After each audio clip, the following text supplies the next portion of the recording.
ప్రియమైన దేవుడి బిడ్డలారా, నా ఆధ్యాత్మిక కుటుంబ సభ్యులారా, మీకును మీ కుటుంబ సభ్యులందరికీ క్రిస్మస్ శుభాకాంక్షలు, క్రీస్తు జన్మదిన శుభాకాంక్షలు తెలియచేస్తూ, ఇదిగో ఈ లోకరక్షకుడు పుట్టాడు, ఈ లోకానికి వెలుగై ఉన్నాడు. అదేవిధంగా దేవుడు అంటూ ఉన్నారు, ఇదిగో మీరును ఈ లోకంలో ఉన్న అన్యులకి వెలుగు వలె జీవించండి అని.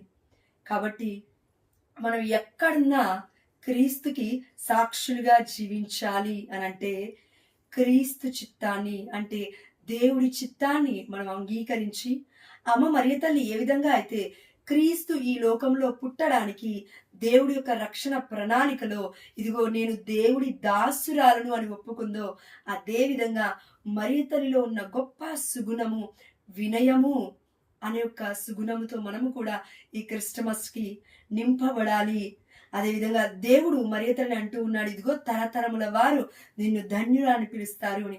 అదేవిధంగా మీ అందరి కుటుంబ సభ్యులకి మరొక్కసారి క్రీస్తు జన్మదిన శుభాకాంక్షలు తెలియచేస్తూ, ఇదిగో ఇప్పటి వరకు అంధకారం ఉందేమో, ఇప్పటి వరకు చీకటి ఉందేమో, ఆ ప్రతి అంధకారము ప్రతి చీకటి యేసు నామములో గొప్ప వెలుగుగా నీకును నీ కుటుంబంలో ఉన్న ప్రతి ఒక్కరికి మారబోతూ ఉంది. విశ్వసించు ప్రేమైన బిడ్డ, ఆమేన్ అని నువ్వు సమాధానం చెప్పగలిగితే ఇదిగో అద్భుతం నీ సొంతం. ఎందుకంటే అద్భుత కార్యుడు ఆశ్చర్యకరుడైన మన యేసుప్రభువు వారు ఇదిగో ఈ లోకంలో కాదు, ఇదిగో మన హృదయంలో పుట్టడానికి వచ్చినాడు.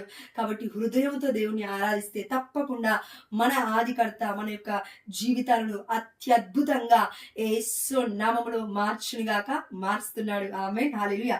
God bless us abundantly in the mighty name of Jesus through the intercession prayer of Mother Mary.